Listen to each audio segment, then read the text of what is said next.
क्या जानवर, पक्षी और कीट पतंग भी सपने देखते हैं? अगर ये सपने देखते हैं, आखिर ये अपने सपनों में क्या देखते हैं? सबसे महत्वपूर्ण सवाल कि आखिर हर कोई सपने देखता ही क्यों है? क्या कारण है सपनों के पीछे का? आखिर सपने अजीब और बेतुके क्यों होते हैं? क्या है इन सारे सवालों के जवाब? चलिए समझने की कोशिश करते हैं आज वैज्ञानिक दृष्टि से। हमारी नींद दो हिस्सों में बटी होती है, एक नॉन रीम और रीम। यहाँ पर REM यानी कि रीम का मतलब होता है रैपिड आई मूवमेंट।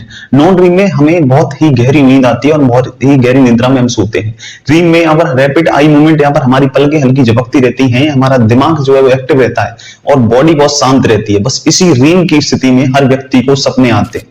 वैज्ञानिकों ने सपने आने के कुछ महत्वपूर्ण कारण बताए, जिनमें से एक बताया मेमोरी कंसोलिडेशन। जब भी हम कुछ दिन बस सीखते हैं, अनुभव करते हैं, तो सोते वक्त हमारा दिमाग उन यादों को सॉर्ट करता है, इंपॉर्टेंट चीजों को लॉन्ग टर्म मेमोरी में भेज देता है और जो बेकार चीजें होती हैं उन्हें डिलीट कर देता है। इस प्रक्रिया में यादों के टुकड़े सपनों के रूप में हमें दिख सकते हैं। दूसरा कारण हो सकता है इमोशनल प्रोसेसिंग। सपने हमारी फीलिंग और इमोशंस को बैलेंस करने में मदद करते हैं। अगर दिन भर हमें स्ट्रेस, डर या एक्साइटमेंट रहा हो तो दिमाग उन्हें सपनों में प्रोसेस करके मेंटली स्टेबल करता है। थर्ड रीजन हो सकता है सर्वाइवल मैकेनिज्म। कुछ न्यूरो साइंटिस्ट मानते हैं कि जो डरावने सपने होते हैं वो एक तरह की हमारी वर्चुअल प्रैक्टिस है। जैसे डर, भागने या खतरे की सिचुएशन में सिमुलेट करके हमारा दिमाग असल जिंदगी में सर्वाइव करने की प्रैक्टिस करता है। सपनों को हम कुछ ही शब्दों में समझते हैं। सपने इसलिए आते हैं कि हमारे दिमाग को यादें संभालनी है, इमोशनल बैलेंस करना होता है, सर्वाइवल प्रैक्टिस करनी होती है और क्रिएटिविटी बढ़ानी होती है। यानी कि सपने कोई बेकार चीज नहीं, बल्कि हमारे दिमाग का एक एसेंशियल सर्वाइवल टूल्स है। अब रहा सवाल कि आखिर सपने बेतुके और अजीबोगरीब क्यों होते हैं? सपनों में जो हमारा लॉजिक सेंटर होता है, यानी कि तार्किक केंद्र होता है, जिसे हम प्रीफ्रंटल कॉर्टेक्स के नाम से जानते हैं, ये हमारा जो होता है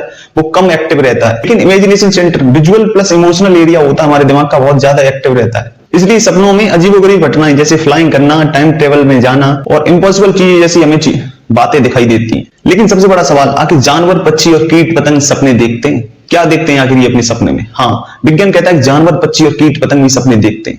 लेकिन अभी तक कीट पतंगों के बारे में विज्ञान ने ज्यादा पर कुछ पता नहीं लगा पाया है। लेकिन जानवर और कुछ पक्षियों पर एक्सपेरिमेंट हुए हैं, जिनसे ये पता चला है कि जानवर और पक्षी दोनों ही सपने देखते हैं। ये अपने सपनों में आखिर क्या देखते हैं? ये अपने सपनों में देखते हैं जैसे जो दिन में एक्टिविटी करते हैं, जैसे कुत्ता है, बिल्ली है, ये जैसे शिकार करना है, तेज दौड़ना है या कोई भी अन्य एक्टिविटी, ऐसी एक्टिविटी अपने दिन में जो एक्टिविटी करते हैं उनसे जुड़ी एक्टिविटी को अपने सपनों में देखते हैं। पक्षी भी इसी प्रकार सपने देखते हैं। वो भी ज्यादातर अपने दिन में जो भी गाना गुनगुनाते रहते हैं, वही रात में गाने ऐसे ही गुनगुनाते हैं। अमेजिंग चीज तो ये सपनों के बारे में, आखिर इस धरती पर कोई भी ऐसा व्यक्ति नहीं है जो सपने नहीं देखता।